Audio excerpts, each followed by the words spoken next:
aí, pessoal, bem-vindos a mais uma aula. E hoje a gente vai fazer uma revisão de MRU e MRUV e vai fazer uns exercícios do Enem. Então, pega o seu caderno e sua caneta, que hoje você vai precisar deles e partiu estudar. Então, pessoal, preparei esse quadro para vocês pegarem seu caderno e deixarem anotadinhas essas fórmulas. Lembrando que MRUV e MRU tem muito mais coisa para ser ensinado, mas essas foram as fórmulas que eu dei. É mais uma introdução para você imergir nesse mundo aí da física e a partir daí você vai começando a descobrir. Eu vou fazendo outras fórmulas também, desculpa pela minha mão na frente da câmera. A gente vai vendo outras matérias também de física, outras coisas que envolvem MRU e MRV, porque tem mais coisas. Se você for fazer outros vestibulares que não sejam o Enem, provavelmente pode ser cobrado coisas além disso, do que eu passei. Mas enfim, isso aí é uma introdução para vocês. Deixa anotadinho no caderno aí e eu vou fazer algumas questõezinhas agora, tá bom? Então, para começar, pessoal, vamos pegar uma questão conceitual. Eu não falei muito de conceito, até porque a didática que eu tenho é mais de fazer exercício. Eu já falei 10 mil vezes que eu não sou professor, então eu fico meio assim de explicar conceito. Mas é importante a gente saber e muito provavelmente vocês vão se deparar com questões assim, ou estudando ou no próprio vestibular, que você precisa saber o conceito e interpretar o gráfico. Vai lá na aulinha de gráfico que você vai ver que você precisa de saber interpretar gráfico para fazer tudo, até português, até qualquer matéria, educação física, qualquer uma que aparecer. Então vamos lá. É do Enem de 2012 e vamos ler. Para melhorar a mobilidade urbana na rede metroviária é necessário minimizar o tempo entre as estações.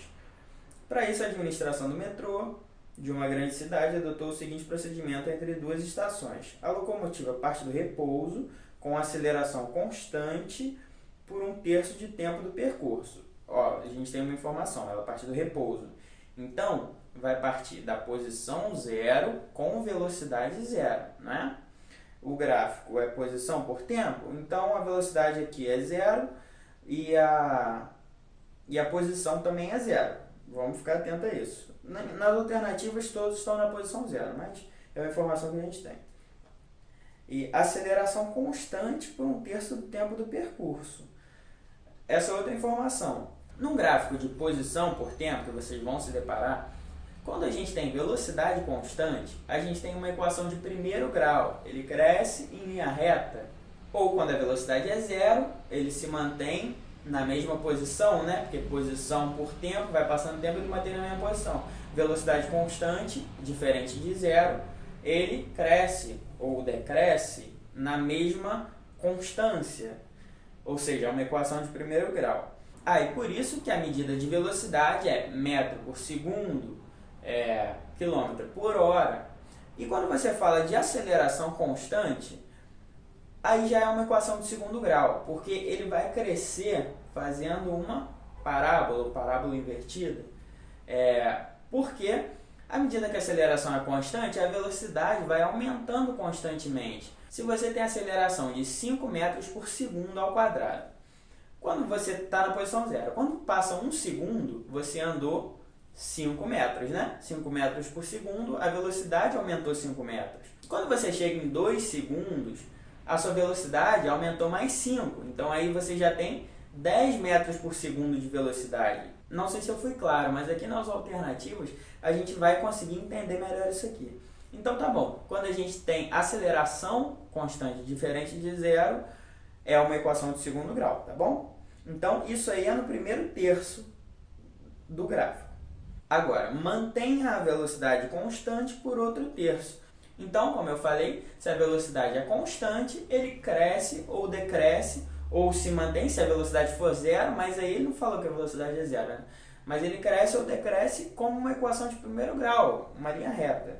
E reduz sua velocidade com desaceleração constante no trecho final até parar. Ou seja, outra equaçãozinha de segundo grau. Só que nesse caso a aceleração é negativa, ou seja, a velocidade, a velocidade está a 50 km por hora. Ela vai diminuindo sucessivamente até chegar ao zero. E a aceleração é constante. Vamos supor que seja, 25 km por hora ao quadrado, que ela vai diminuindo. Então, se a velocidade é 50 km por hora, em 2 horas o trem vai parar. Isso aí foram números hipotéticos, tá bom? Então, vamos analisar nosso gráfico. A gente tem todas essas informações, espero que você tenha deixado tudo anotadinho aí. E vamos lá. No primeiro terço, o que acontece mesmo? A aceleração constante, equação de segundo grau, uma aceleração positiva, né? Todos os gráficos aí estão crescendo. Então, quais que tem uma equação de segundo grau que você consegue ver aí? O A tem. O B, acho que não, né? O B é uma equação de segundo grau, sim, mas ela cresce bem devagarzinho, mas tem uma curvatura aí sim. O C e o D. O E não. O E ele cresce em linha reta, ou seja, a aceleração é igual a zero. O E a gente já pode eliminar. Agora, no segundo terço, mantém velocidade constante por outro terço, ou seja, se a velocidade é constante, a aceleração é igual a zero. Anota isso aí. E o importante é você entender. Quando você entende realmente o conceito de aceleração e velocidade, cara, pensa no dia a dia, pensa no carro, quando o carro acelera, quando o carro desacelera, quando ele mantém velocidade constante, sei lá, na ponte Rio-Niterói, quem é aqui do Rio, né? Você anda a 80 km por hora o tempo inteiro, na teoria, né? Isso aí, claro que na teoria. Ali a aceleração, na teoria, seria igual a zero, porque você está a 80 km por hora durante aquele trecho. Então vamos pensar no dia a dia, para poder fixar isso na nossa mente. No segundo terço, a velocidade é constante. Aonde a velocidade é constante? No A é constante, mas a velocidade no A é igual a zero. Por quê? Porque não muda a posição, ele fica na mesma posição, então a velocidade é igual a zero. Enfim, não deixa de ser constante, mas ele não falou que é igual a zero, né? No B a velocidade é constante, tá uma linha reta aí, né? Dá para perceber. No C também, velocidade constante, outra linha reta. No D, velocidade igual a zero, não muda a posição, não sai do lugar, né? Velocidade igual a zero. Então a gente, como ele não falou que velocidade é igual a zero, a gente fica entre o B e o C. E no terceiro trecho, né? Terceiro terço, ele reduz sua velocidade com desaceleração constante, ou seja, a aceleração, no caso negativa, por isso que é desaceleração, é constante até ele chegar a zero.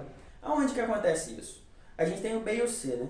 No B, é desaceleração constante. O que acontece no B?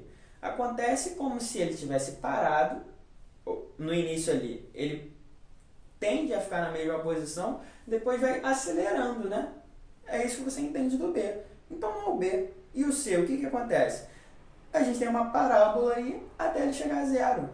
Por quê? A gente tem uma curva, ele cada vez vai se deslocando em menos espaço, ele está a 80 km por hora, passa a 60, passa a 50, passa a 40, passa a 10, passa a 1 km por hora até parar, ou metro por segundo.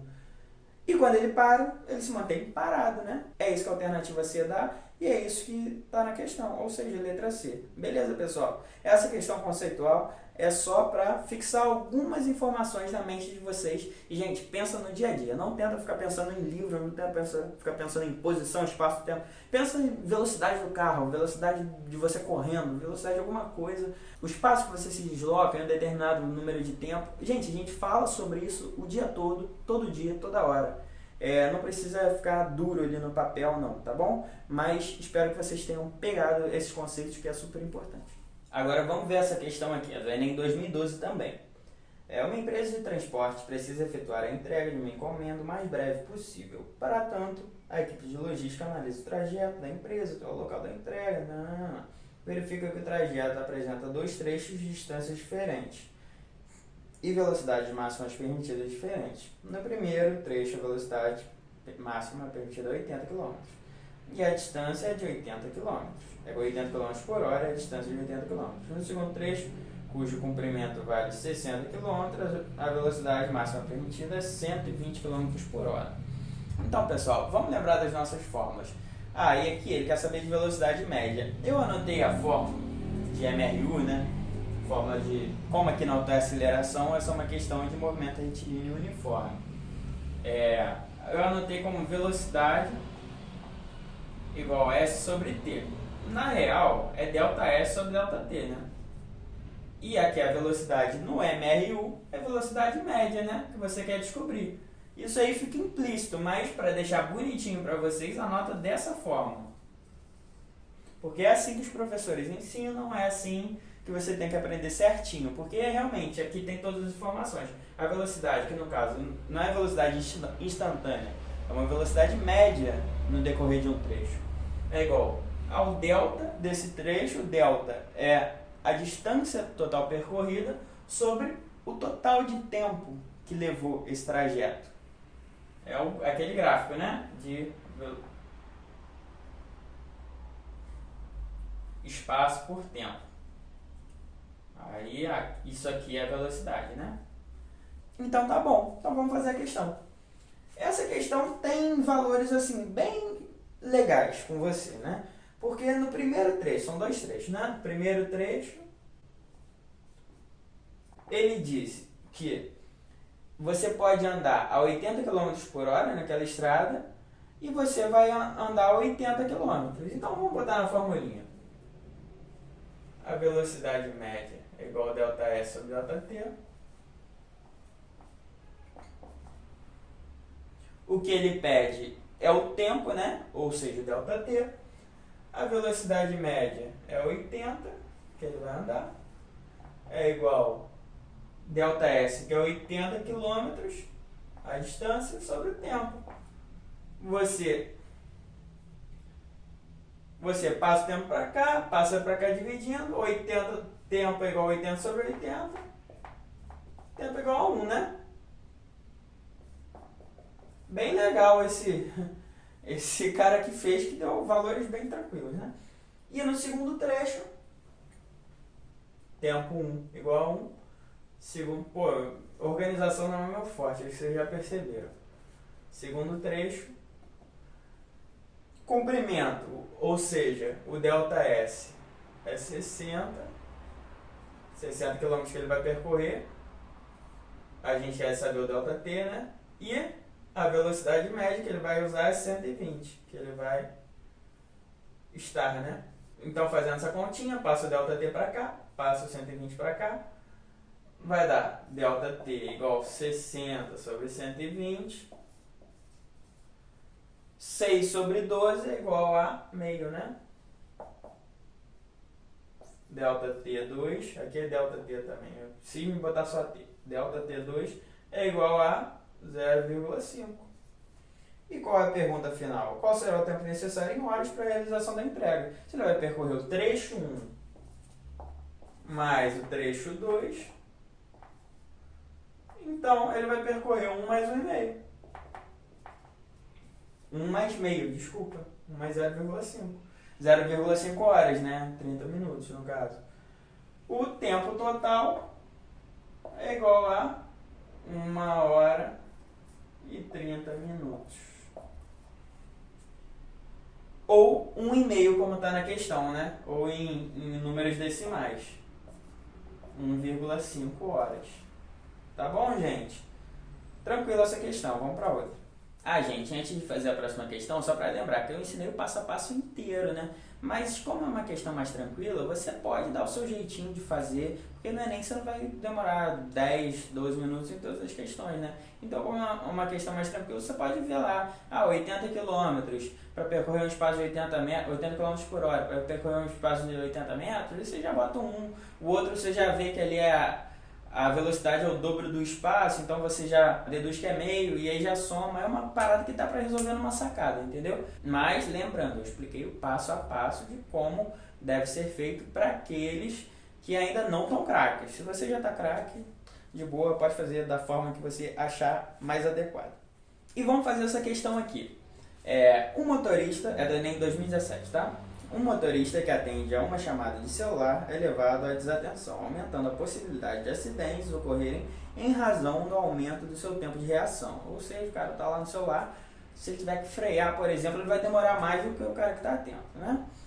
Considere dois motoristas, o primeiro atento e o segundo utilizando o celular enquanto dirige. Eles aceleram seus carros a 1 metro por segundo inicialmente.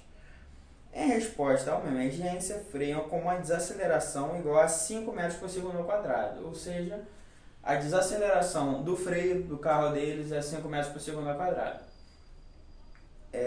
O motorista atento aciona o freio a uma velocidade de 14 metros por segundo. Enquanto o desatento, em uma situação análoga, ou seja, mesma situação, né, leva 1 segundo a mais para iniciar a frenagem. Que distância o motorista desatento percorre a mais do que o motorista atento até a parada total dos carros?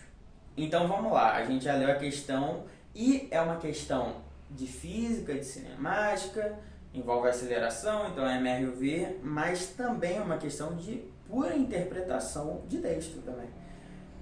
Por quê? O que ele quer? Ele quer distanciar mais que o motorista desatento, devido ao seu tempo de reação mais lento, percorre a mais do que o motorista atento. Mas, para a gente encaixar na fórmula que a gente vai usar, a gente precisa interpretar umas coisinhas. Vamos lá. Eu vou dividir entre motorista 1 e motorista 2, tá? E eu espero que você faça isso geralmente, quando ele dá duas situações diferentes, assim como na última questão, que você divida as situações, né? Então vamos lá. Quais dados que a gente tem no motorista 1? Motorista 1. Que ele, como motorista 2, acelera a 1 metro por segundo ao quadrado. Quando tem uma emergência que eles freiam, a desaceleração é 5 metros por segundo ao quadrado. E o motorista atento, ou seja, o motorista 1 que a gente está usando aqui, freia a uma velocidade de 14 metros por segundo ao quadrado. Então vamos anotar isso. A velocidade que ele está é 14 metros por segundo ao quadrado. Velocidade final dele, né? A final vai ser 0, mas a velocidade no momento que ele freia. E o motorista 2? Quando que ele freia? Aí que está a interpretação. Se a aceleração dos dois é 1 metro por segundo ao quadrado e ele demora 1 segundo a mais a reagir, ele já não está mais em 14 metros por segundo de velocidade, né? A aceleração continuou constante, então aumentou 1 metro por segundo na velocidade. Fica 15 metros por segundo, porque ele demorou 1 segundo a mais para reagir. Beleza, gente? Então, o que mais a gente tem nos dois, que é a velocidade final, que no caso aqui vai ser a velocidade, é 0. A velocidade final aqui também é 0, né? Nos dois é 0. E que eles freiam com desaceleração, ou seja, uma aceleração negativa,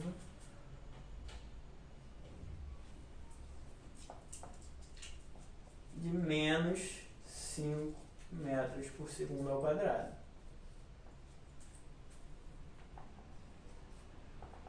Tá bom, gente? Tem que ficar atento nisso aí, porque ele fala de desaceleração, que no caso é uma aceleração negativa. Opa! Metros por segundo ao quadrado. Então, o que a gente quer descobrir? Na distância que eles percorrem, vamos lembrar, a gente não tem o tempo. E nem quer descobrir o tempo, né? Não vai fazer muita diferença. Então, o que a gente usa? A Torricelli, né? Como estava lá no quadro, como eu expliquei na última aula, a gente usa a Torricelli. Como é que é a Torricelli mesmo? Vamos lembrar? Tá aí, Torricelli. Agora está o grande pulo do gato da questão que pode confundir muita gente.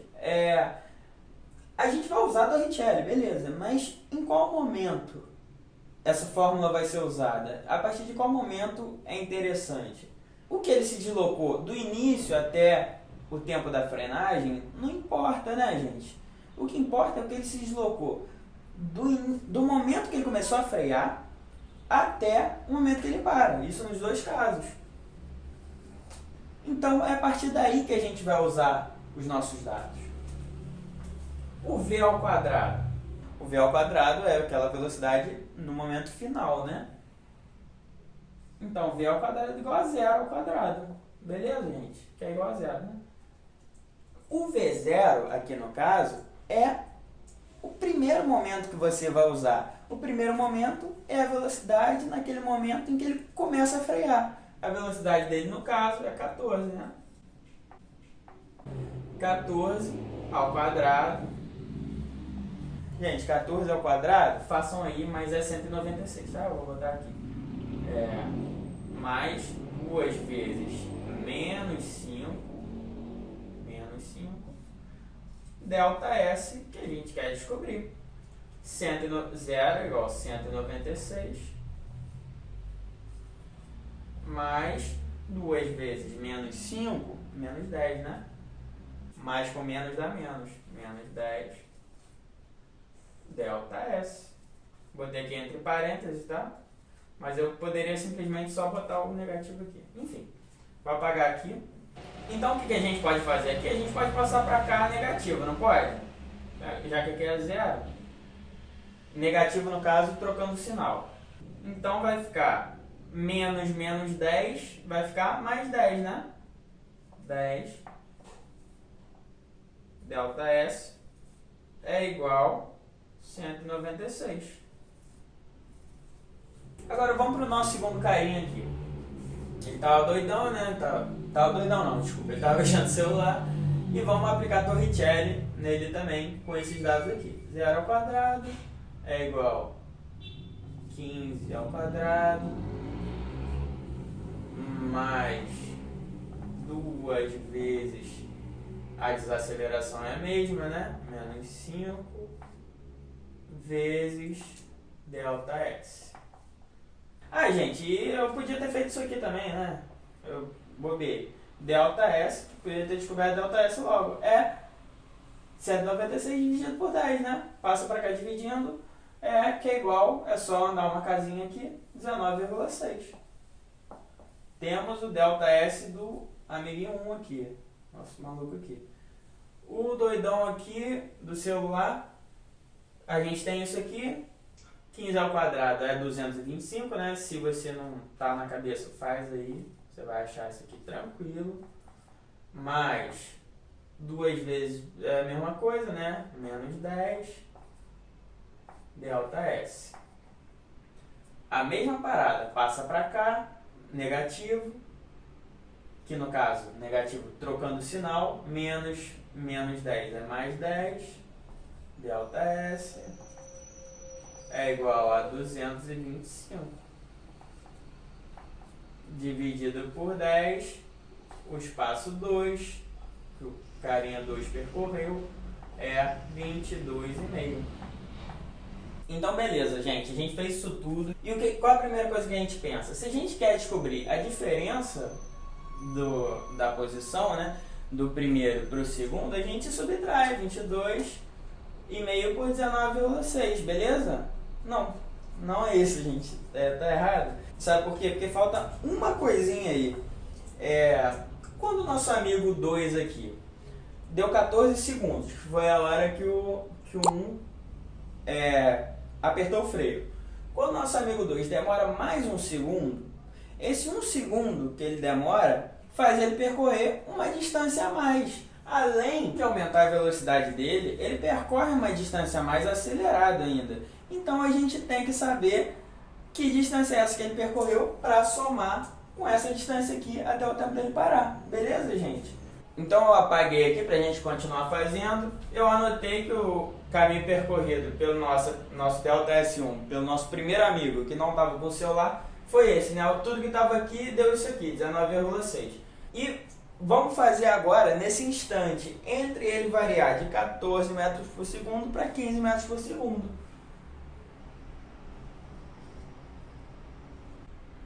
E aí o que interessa pra gente é o instante 14 até o instante 15. É esse ΔS.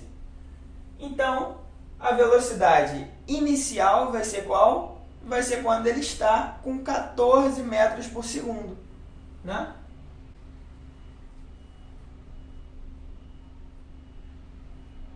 E a velocidade final, que é de interesse pra gente aqui, é quando ele estiver com 15 metros por segundo.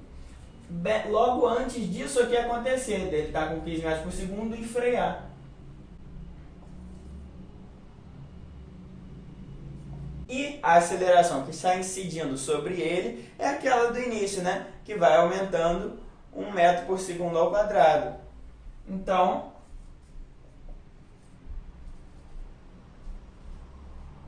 e aí a gente aplica Torricelli em cima desses dados, nesse instante aqui que é de nosso interesse. Então vamos aplicar Torricelli aqui. V, que é a velocidade final, 15 ao quadrado, é igual a V0, que é 14, ao quadrado, mais 2 vezes a aceleração, que é 1 metro por segundo ao quadrado, né? Um só ΔS. E aí, aqui a gente já fez, né? A gente lembra que é 225. Aqui, 196. Aí, não lembro se eu falei aqui que é 196, mas no caso aqui é 19,6, que é a distância que o ΔS1 percorreu, tá? Eu deixei no cantinho aqui pra gente guardar esse dado, quando eu apaguei aqui. Mais 2 vezes, com 1 aqui não interessa, tipo 1 vezes ΔS é ΔS, então 2 vezes ΔS, né? O que a gente pode fazer aqui? Pode passar esse aqui pra cá, subtraindo, né? Já que ele tá somando. Então vai, passou 225 menos 196, dá 29, né? Então, 29 é igual 2 vezes ΔS. Como é que a gente acha o ΔS? O 2 vem para cá, dividindo, né? 29 dividido por 2. Esse ΔS aqui, ΔS2 asterisco, né? Que é naquele instantezinho final, entre o 14 e o 15, que a gente não calculou, é 14,5. Então, antes de continuar essa questão, vou dar uma reorganizada aqui, mas o importante é vocês entenderem, pessoal, que nesse instante, entre 14 metros por segundo até 15, ficou faltando a gente calcular. Porque esse ΔS aqui que a gente achou é somente o instante que ele começa a frear e para. Mas ele também percorre a mais do que o nosso primeiro carinha aqui, entre o instante 14 e o instante 15, porque o nosso carinha começa a parar no instante que ele está em 14 metros por segundo. Beleza, gente? Por isso que a gente calculou isso aqui. Vamos continuar a questão aqui. Então eu apaguei aqui para dar uma arrumada para vocês. O número que a gente achou que era 14,5. A gente faz esse 14,5 mais 22,5 e temos 0,73. Temos 37.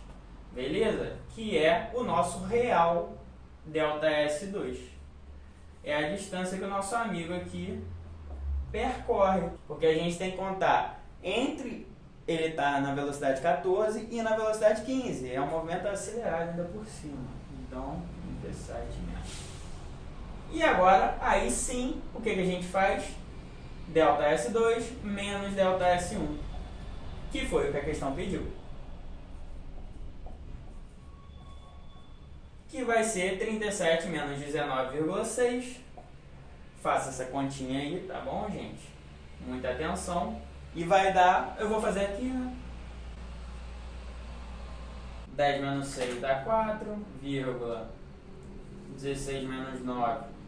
Aqui dá 1, né? 16 menos 9 dá 7. Então é isso, né, gente? ΔS2 menos ΔS1, 17,4 metros. E essa não é uma questão relativamente fácil, não. Muita gente vai errar. Se cair uma questão dessa, é uma questão confusa. Então você precisa estar bem atento aos dados, precisa interpretar muito bem. Mas se você conseguiu acompanhar até o final, vai lá, refaz. Se você não conseguiu, eu corri muito, ou eu falei alguma besteira que pode ter acontecido, você manda mensagem que eu vou tentar tirar a sua dúvida, eu vou fazer de tudo para tirar a sua dúvida, pode ficar tranquilo. Mas se você conseguiu refazer, faça mais questões dessas, pode perguntar que eu mando, como sempre eu falo, né? E quer dizer que você está muito bem, quer dizer que você está bem preparado nesse tipo de questão. Faça bastante questão de teoria também, que cai muito de cinemática, que é MRU, MRUV, cai muito na Enem teoria, né? Assim como eu fiz a primeira questão aqui da aula. E é isso, com essa questão eu me despeço. Muito obrigado por assistirem até o final. Mais uma vez, sendo chato, qualquer dúvida, manda aí no direct, manda nos comentários, não tem problema. O dia já está claro. Espero que vocês estejam se preparando legal para o Enem. Espero que as aulas estejam ajudando. E deixa nos comentários aí o que você achou. A próxima aula vai ser de matemática. Já tem um tempinho que eu não gravo aula de matemática. Agora eu gravei de física, teve a de redação com a Malu e com a Tainá. Mas a próxima aula vai ser de matemática. E fiquem atentos aí nos stories, que vai ter uma votação para saber qual o tema que vocês querem que eu faça. Tá bom, gente? É isso. Obrigado. Valeu por assistirem até o final. E aquele abraço. Valeu.